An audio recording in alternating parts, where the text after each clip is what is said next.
Hey guys, and welcome to Strike Zone Gaming. In this episode, I'll be talking about the arrows in Clash Royale.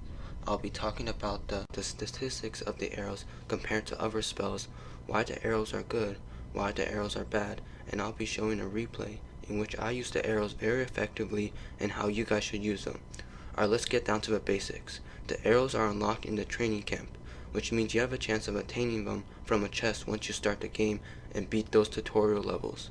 Taking a look at the level 1 stats, you can see that the arrows cost 3 elixir, it's a common card, and it's a spell. It does 115 damage to troops and buildings, but only 46 damage to crown towers. If you guys did not know this already, all spells such as Fireball, Lightning, Rocket, Poison, all do 60% less damage to crown towers than buildings or troops.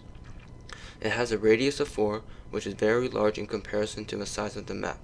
I believe that the arrows is a very good card to have in your deck. For such a low elixir cost, it can take out groups of troops with one hit, such as goblins, spear goblins, minions, and skeletons. Say if your opponent plays a minion horde, which costs 5 elixir. You use your arrows, which cost 3 elixir. Your arrows would take them out, giving you a 2 elixir profit, which you can use on buildings and creating your own offensive push. Now, of course, the level of the cards do matter. Level 1 arrows will not take out level 7 minion hordes, but you most likely will not run into that situation.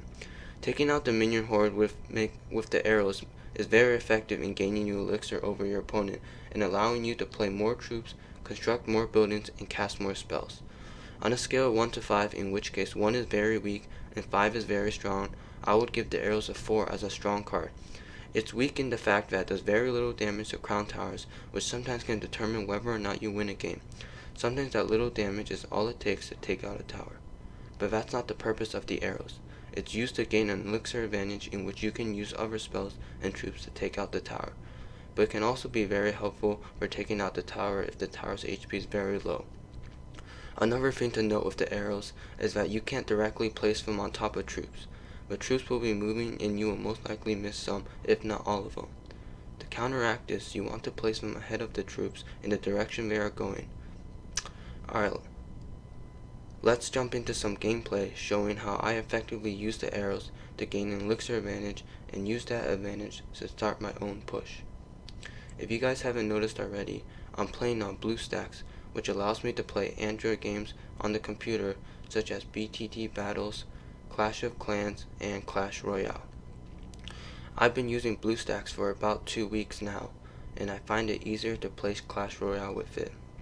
On your phone or tablet, when you drag your finger or tap on the screen, your finger blocks the screen, which makes it harder to see the opponent's troops.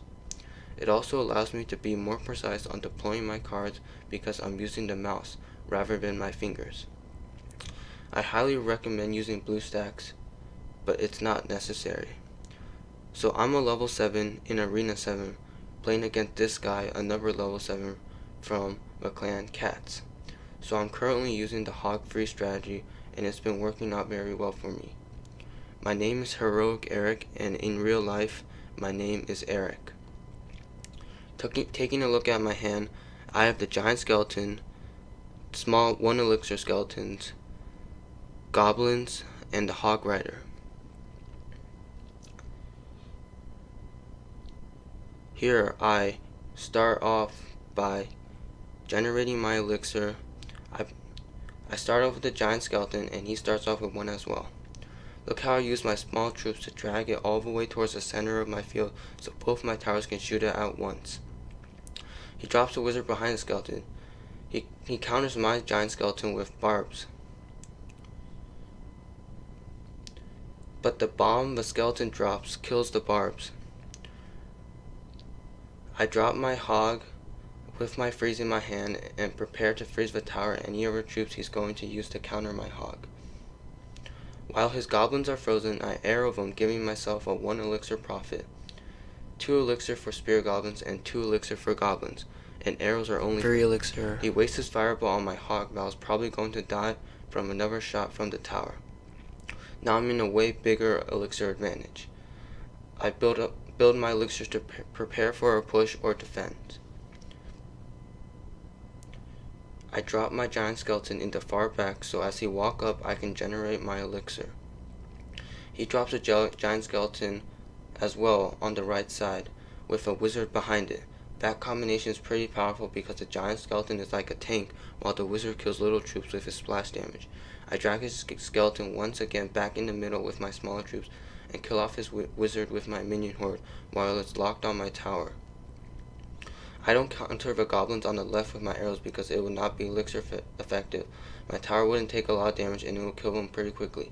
In the future I'll make a video on when to take damage and when to not. See how he was way less elixir than me? It's because he hasn't been using it effectively and wasting it. Now my minions easily take out his tower and his fireball is too expensive. If he had arrows it would have been more elixir efficient and would have saved his tower. Now that I have a huge 5 elixir advantage I can start my hog freeze push. I place my hog in the back so I can place smaller troops to counter his hog, counter of my hog. He drops barbarians and I quickly freeze them and the tower, and my smaller troops make quick work of those barbs and move on to help deal damage to the tower. I arrowed a huge mess on the left side, anticipating him to drop small troops, and he does. If you notice, he placed goblins down and my arrows vaporized them before they even got to fully deploy. At the end result, I did damage to his wizards and barbs, killed his goblins, and also damaged the tower and kept my hog alive a little longer. I dropped my skeleton on the bottom left again, preparing to push. Out of nowhere, he drops a giant skeleton and a hog and some spear goblins as well. I use my skeleton to distract the giant skeleton and do damage to a hog, as well as dropping my minion horde to take out the hog and the giant skeleton really quickly. I knew that he was all out of elixir because he just spent 12 elixir in total, 6 for the giant skeleton, 4 for the hog, and 2 for the spear goblin, so he would have nothing to counter my minion horde. I dropped my hog in the middle so it wouldn't get stuck behind my giant skeleton and get killed by those barbs. I freeze both of the king's tower and the crown tower. He drops goblins which kill my hog. As you can see, the bomb from the giant skeleton finished off the barbs and the goblins. He drops a hog trying to get that right crown tower to try to prevent losing, but I drop small troops that make quick work of the hog. He drops a minion horde in the back, anticipating me dropping small troops. I quickly arrow them, giving me a 2 elixir advantage which sealed the game for me. What you should take out of this video is that arrows are a very important card to have. It's very easy to gain an elixir advantage when used right. Having more elixir than your opponent allows you to make bigger plays, defend easier, and win more games. Alright guys, that's the end of this episode. Thanks for watching, and I'll see you guys on the next one.